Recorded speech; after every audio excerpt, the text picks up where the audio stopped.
video walkthrough on Forest River Alpha Wolf. We'll start in the back. You are pre-wired for a backup camera. Now it does not have a backup camera, but you are pre-wired for one. And it does use power from those marker lights up there, so the running lights on your tow vehicle need to be on for your camera to work. It's fold down rack, super simple to fold down. Pull this pin, pull the big one out, same thing on the other side. Fold it down, make sure you do repin it. 200-pound cargo carrying capacity, minus the weight of the spare tire. So the spare tire probably weighs about 15-20 pounds, so around 180 is what you can store on the rack. Bumper caps come off. It's gonna be the perfect spot to store your sewer hose.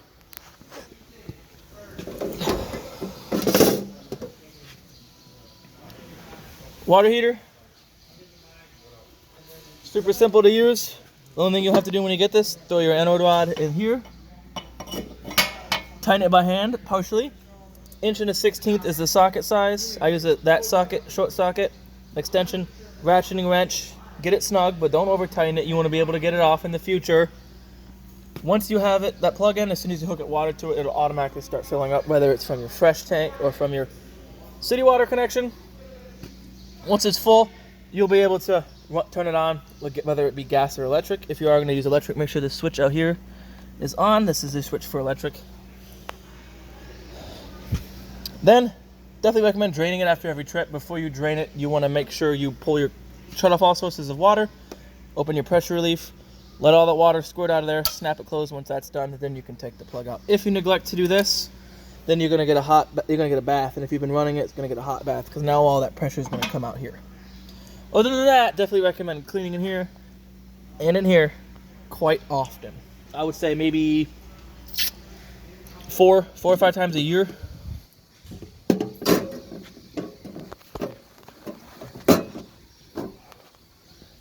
Short cord, this is your short cord. When you receive this unit, it'll be in this compartment door right here. It's 30 amp. Twist lock here, and then it has an extra thing that lock it on there right there. And it's about 25, 30 feet long. Got an outdoor shower right here. Hot and cold. And then fresh water right here. That's where you're gonna fill your onboard fresh tank. So, all you do, unscrew that, set your hose in there, don't jam it in there, and then start filling it. Just turn your hose on. Monitor its progress on the monitoring panel. Don't wait until you hear water gush out everywhere because it might leak behind anything and it might end up starting to pressurize your tank. Just monitor its progress on the panel. Then you have a cable inlet and a satellite inlet, so if you have a portable satellite, you can hook it into this one. Then you have city water. This is where you're going to stick your hose to run your city water. You won't need your pump off of that. And then black tank flush. When you are dumping your black tank, you can hook a hose up to here. There's a little sprayer in it. And that'll kind of flush out your black tank. Storage right here. Like I said, this is where we're going to put that short cord. Right down here. So this is a black tank, but a toilet does not lead into the black tank. It's labeled as a black tank, but this is just the drain for the outdoor kitchen sink. That's all it's for, is for the outdoor kitchen. Slide seals every once in a while. This side out actually can go out a little bit more. I think we had some stuff in the way the other day, but this can go out more. Slide seals every once in a while. Y'all gonna want to inspect them, make sure they're not dry, cracked, or rotted. If they are, definitely recommend taking this in and having us perform what's called a slide out maintenance, and we just put some seal conditioner on these, make sure everything's good, check everything out. If you are going to, you can do it yourself. You can buy the materials here to do it yourself as well. Right over here, this would be your main dump area. So you got a black and a gray, and then a galley, which is that one right there. Your galley is just your kitchen sink, and then your black and your gray are for your up front bathroom. Your black's your toilet water, your gray's your everything else. Definitely recommend making sure these are all the way in before you take the cap off, and then I always do black tank first, let that get dumped, then do the gray tank so it can flush out the hose. All four corners of this unit, you have these stabilizer jacks. There's a crank for them. There should be a crank for them. Yep, right over there. So you can manually do it, or if you have a 3/4 inch socket with an adapter with a drill, you can run them with a drill. Just make sure you lubricate them often. There's a threaded rod in there. I would just use some WD-40. All the moving parts, just to keep them lubricated. This crank right here is a backup crank for your tongue jack. And then they give you a coupler if you wanted to make your own hose. Right over here, tire pressure, 65 PSI. They are checked. They were filled to 65 PSI. These, I think, have the tire monitors on them, so we can kind of show you that. And then it has good information, your VIN, gross vehicle weight rating, all good stuff like that. Cargo carrying capacity, how much it weighs with all the tanks full, and whatnot. Right here, you got your Group 24 RV Marine grade battery. In the winter, I recommend taking it completely out, storing it somewhere warmer than just sitting outside. And then in between trips, I recommend disconnecting the negative lead off your battery, just to keep anything from using the battery while you're away. Got docking lights right here. Does those 2 lights over there. Dual 20-pound cylinders. They are filled. You don't have to worry about getting them filled. And then you do have this automatic changeover regulator here. So see that little tab? It's pointing to this tank. It's going to pull from this tank first. Once this one's done, it'll switch to pulling from this one. If this one to be on, there's a little diaphragm in here that'll open up and it'll switch. However, this doesn't rotate, indicating it has switched. So keep that in mind. And then, so that's why the best thing for me is, this is what I do, and it's just a recommendation. I have one on, and I leave the other one off. That way when I'm cooking and I notice the flame goes down or the furnace shuts off, come out here, knock on it here that it's empty, then I will come out here, I'll switch this manually. I will turn this one on, I'll turn the other one off. That way I know this tank's empty and I need to get filled. Because you could be halfway through this one and you're still thinking you're running off of this one because this doesn't move. So keep that in mind. And then some people think having it split in the middle like that is going to pull from both of them equally. It doesn't work that way. It's one or the other. I've had people try to tell me that I'm wrong. I'm not.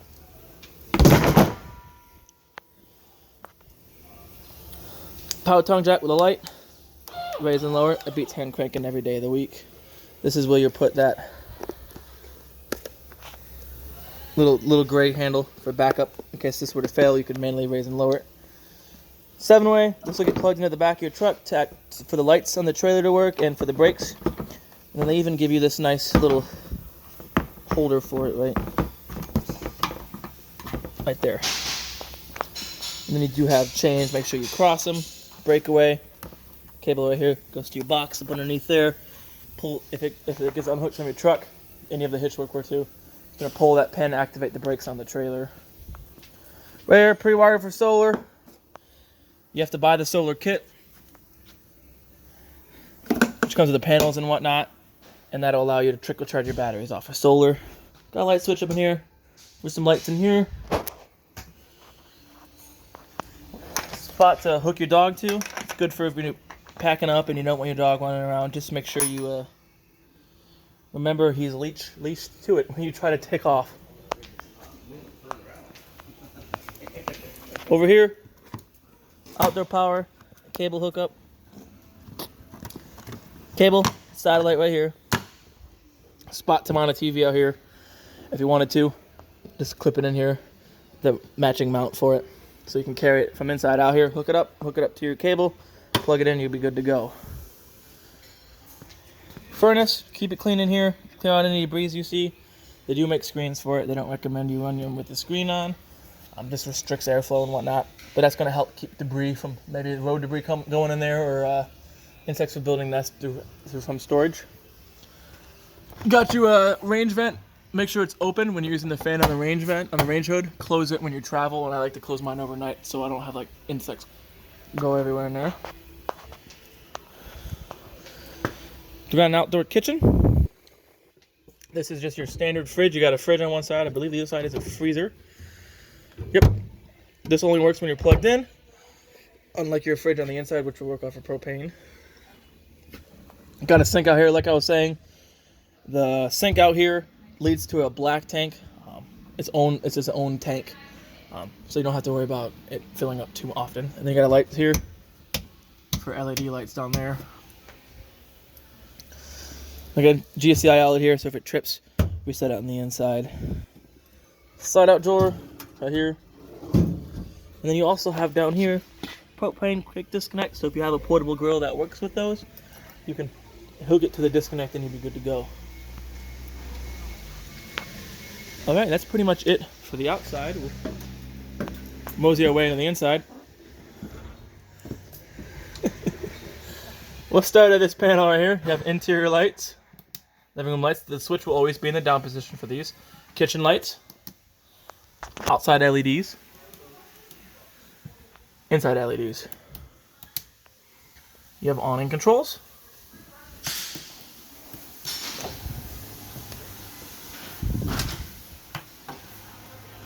See how that door is? That door opens more than it does.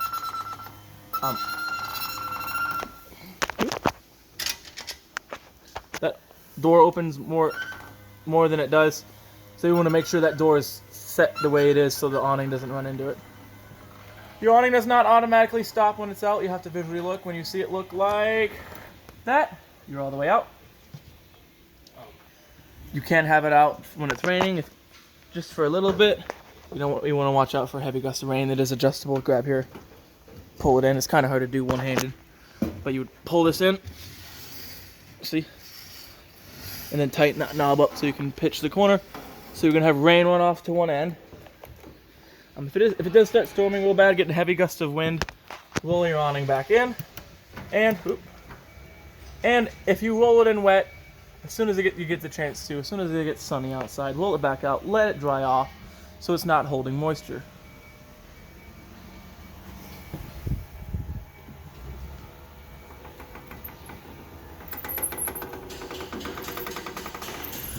Alright, so there's that. Let it get closed up. Boom. Then you have your slide out controls. So we're gonna go out a little bit more than. Boom. You can read battery. Your battery is always gonna read charged when you're plugged in. You can read how full your fresh tank is. Black tank 1, which is your bathroom black tank. Black tank 2, outdoor kitchen. Gray tank 1, bathroom gray tank 2, kitchen sink. Very simple. Right behind me, thermostat controls, tap it. It'll ask what fan mode you want, low, high, cool. So that's fan mode, low and high. So let's go back to it. Low and high. That's just gonna run the fan. It won't have the AC portion of it on. You can use that to cycle air through. Tap it again. Yes, cool. It'll cool high, low, auto high. Auto is going to allow it to cycle on and off at its set temperature. So you have it set to 68. Once it reaches 68 degrees, it'll shut off, and then as it gets warmer in here, it'll kick back on to help cycle that. If you were just running it on high or low, non-auto, once it hits this temperature, it's going to keep going. The reason I don't recommend doing that is because if it's super hot and humid out, your AC will freeze up from overrunning. Tap it again, go to heat. Your heat, I believe, goes all the way to, oh my gosh, 99. And if I remember, your cool goes all the way to 30, 33. Yep. So if you want it that cold in here, be my guest. Turn it off. Come into the bedroom. Spot to mount a TV with another GFCI outlet. Not really mount. You could have it here. Bunks on either side. USB outlet over here. USB outlet over there. USB outlet down there. Plenty of USB outlets. In case these days need to have their phone charged. And then a ladder for this bunk over here. Go like that, so you can climb up there. You do have a door right here that you latch open. Slide to close it. It's a nice, fancy barn door.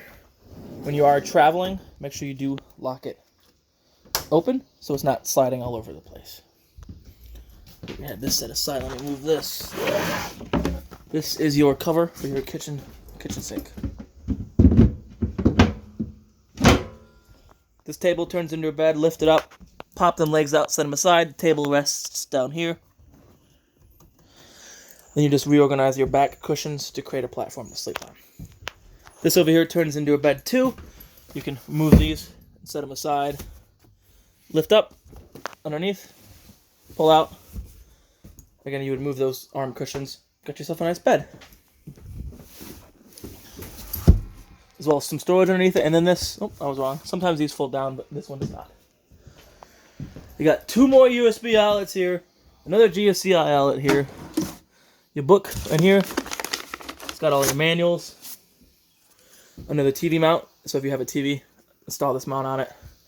It'll hook up outside. In here, like I said, all your manuals for everything is in here. Plenty of storage. Like I said, sink top. This is removable.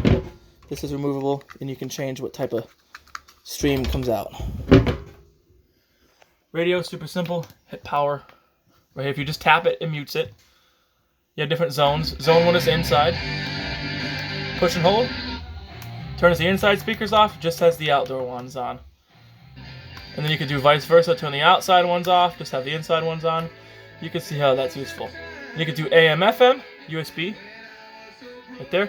Bluetooth, so you can pair your phone to this. Source, you can do auxiliary, AV. Ignore AV because your TV's not hooked. It's not hooked to anything. HDMI, ignore that too because it's not wired up for that. Auxiliary, back to the way we started. And then you see here, presets, push name to save preset, or you can pause and play and stop if you have your own device hooked to it. Let's go back to the radio, AM, FM. There you go. And push and hold to turn off. And then there is a remote for that, so you can do it all from the remote. I'm going to put your remote in with your manuals. Microwave works just like your standard household microwave, only going to work when you're plugged in. You have a light and then a fan. If you're going to use this, make sure that flap on the outside is open. Folding cooktop cover. All you got to do to use these is turn these to high, twist your sparker, light right off, light right up, but the gas is off, so it won't light. Your oven works a little differently. Let's see. I can spark it. So you turn this to the flame right here, push and hold. As you're pushing and holding that, you're going to twist your sparker. What you're looking for is that pilot underneath there to get lit. Once it's lit, you can turn it to your desired temperature. Excuse me. If you know you're going to cook again and you don't feel like relighting that pilot, if you turn it off but turn it to the flame, shuts the burners off, leaves the pilot on, so you don't have to relight it next time. Definitely highly recommend, definitely highly recommend turning it off before you go to bed or before you leave. And then you do have a light switch for the lights here. So as I'm looking over there, I do know something I need to correct myself on. This radio is wired for a TV, except you have to go over here and get the plugs for it so you can pipe your TV audio through your speakers. Fridge, the most simplest, easiest fridges they got. It runs off a 12 volt. It's a 12 volt fridge, so it's going to work whether you're plugged in or whether you're not. Now, if you're running it, if you're primitive camping somewhere and you want to use your fridge, this fridge is going to chew through that battery just running strictly off a battery. But it's good if you want to plug it in the night before, let it get cold. You know what I mean? Let it get cold and then have it running on battery when you tow it. That way you don't have to wait for it to get cold. That's the perfect. And then you have temperature adjustment for the fridge there. And then no temperature adjusting for the freezer. Just a set temperature. So. Right below that, breaker box. All your breakers for your 120 volt appliances. All your fuses for your 12 volt appliances. So you have some 15s and 240s. Definitely recommend carrying some spare fuses. Nice pantry. Right down here, carbon monoxide and propane gas line that is hardwired to the 12 volt system. There's no batteries you have to worry about changing. However, if that battery up front I was showing you starts to die, these will give low voltage chirps. Just plug your camper and let it get charged. You have another one of those mounts for another TV for in here. Like I was saying, you usually have to buy these, but it's the male end on both ends, so you can plug your TV into this, and then I do believe it'll allow you to play your TV audio through your speakers and whatnot. If you hook to TV right here, if you hook to antenna here, if you want to use your antenna, make sure this is on. If you're using cable, turn it off. Coming along through here. Bathroom, super simple. Well, here you have that resettable GFCI if any of the GFCIs would have tripped. This is the one you come and reset it at. Toilet, super simple. It's made of porcelain base, so it's going to feel nice and solid. And as long as you're pushing this pedal, it's going to keep flushing. Shower, super simple. You got hot and cold. If you want to make it to a shower, turn it on, then pull this up. It diverts to the shower. You do have a fan in here. Make sure you have it running when you're taking a shower. That's just, I like to tell people that because you don't want moisture sticking to these walls. These walls are wooden, and you don't want moisture sticking to that. That's pretty much it for the bathroom. We'll head on to the bedroom. There's two ways to get in the bedroom, this way or the other way. There's a heck of a lot in the bedroom. You have your USB outlets here, more GFCI outlets here and there. You do have two USB outlets here, 1 and 2, for this Furrion charging station for the Furrion brand Bluetooth speaker. Now this does not come with one, but it's wired up for that. If you want it, we do sell those here, I believe. So you can buy that and then have your own Bluetooth speaker and have a way to charge it overnight. And then emergency exit instructions printed here, how to use it. Super simple. Here, I'll do a quick demonstration. Mosey on my way over here. Lift up. Push out. You can rest it here for normal window use. If there's an emergency, push this all the way out. Grab this screen here, yank it off, jump out the window. And then you do have storage under your bed, as well as you can get in. Here's your other entrance into your thing. So then, a few more things. These blinds, just grab them here, push. If you line the black up, it'll allow light to. If you do it like this, it won't allow any light through. And you just push and pull to use these. Very nice. Then a few more things I might have forgot. Light on your chandelier, turn on and off from here. Like I said, believe I covered the smoke alarm. Smoke alarm, 9-volt batteries. Start giving the low voltage chirps, throw a new battery in it. And then you do have a fire extinguisher. So all the safety appliances I just showed you, fire extinguisher, smoke alarm, LP detector, have a 10-year lifespan. So in 2030, if you still own this unit, replace them. Even if you've never used them, it's a good idea to replace them. Oh, and then one more thing. Go on your phone, download LCI One Control. Then you would type in these numbers here, and then you can control a lot of your stuff from your phone. Alrighty then, well that concludes our video walkthrough of your Forest River Alpha Wolf. I hope you guys found this video informative. I try my best to make sure everyone learns the things they need to learn. Hope you guys enjoy using this camper. I really like these Alpha Wolves. Get lots of good use out of it. Use it often. And goodbye.